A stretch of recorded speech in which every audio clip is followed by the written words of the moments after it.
musique douce et inspirante en fond sonore qui se poursuit tout au long du script. Bonjour à toi, mon ami, ma sœur, mon frère en humanité. Prends un instant, respire. Sens-tu cette nouvelle journée qui commence? C'est un cadeau, vraiment. Le texte nous dit « Aujourd'hui est un autre jour neuf ».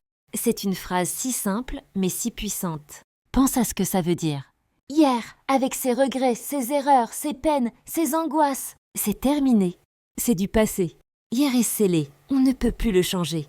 La seule chose qu'on peut faire, c'est en tirer les leçons. Mais aujourd'hui, aujourd'hui, c'est différent. C'est une page blanche. Imagine un carnet tout neuf, la première page, lisse, parfaite, sans aucune marque. C'est ça, ta journée. C'est une toile vierge et tu as les pinceaux en main. Et la lumière qui va remplir cette page, ce n'est pas n'importe laquelle. Le texte parle de sa lumière, la lumière de Dieu. Une lumière qui peut remplir cette page d'espérance. Tu sais, l'espérance, ce n'est pas juste un optimisme un peu naïf. Ce n'est pas se dire « bah, tout ira bien » sans y croire. Non, la véritable espérance, celle qui vient de la foi, c'est une certitude profonde. C'est savoir que, même quand tout semble sombre, même quand tu traverses des épreuves, il y a une lumière qui ne s'éteint jamais, une présence aimante qui veille sur toi. Cette espérance, on la cultive. Comment? Par la méditation biblique et la foi quotidienne. La méditation biblique, ce n'est pas juste lire des versets pour se donner bonne conscience. C'est laisser la parole de Dieu nous parler, nous transformer. C'est prendre un passage, même court, comme le psaume 23, « L'Éternel est mon berger, je ne manquerai de rien », et le laisser infuser en nous. Le mâcher, le ruminer, se demander ce qu'il signifie pour mes moi, aujourd'hui, dans ma situation précise.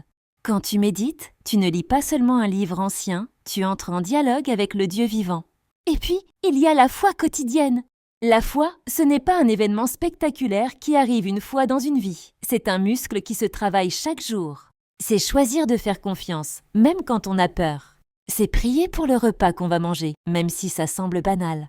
C'est remercier pour le soleil qui se lève, pour le sourire d'un inconnu.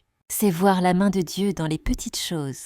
Chaque petit acte de foi, chaque prière silencieuse, chaque pensée tournée vers lui renforce ce lien. Cela nous mène à la confiance en Dieu. La confiance, c'est l'étape d'après. Quand tu as médité sa parole, quand tu as exercé ta foi au quotidien, la confiance s'installe naturellement. C'est comme un enfant qui se jette dans les bras de son père, sans aucune crainte car il sait qu'il sera rattrapé. Avoir confiance en Dieu, c'est lui remettre nos fardeaux. C'est lui dire « Père, cette situation est trop lourde pour moi, je ne sais pas comment faire, mais je te la confie. Parce que je sais que tu es au contrôle et que ton plan pour moi est un plan de paix et non de malheur. » Et finalement, le texte se conclut sur « et son fils Jésus ». C'est le cœur de tout. Pourquoi pouvons-nous avoir cette espérance, cette confiance? Parce que Dieu ne nous a pas laissés seuls. Il a envoyé son propre fils. Jésus a marché sur cette terre. Il a connu la fatigue, la trahison, la souffrance, la mort. Il comprend ce que tu vis. Et par sa résurrection, il a vaincu tout ce qui nous fait peur.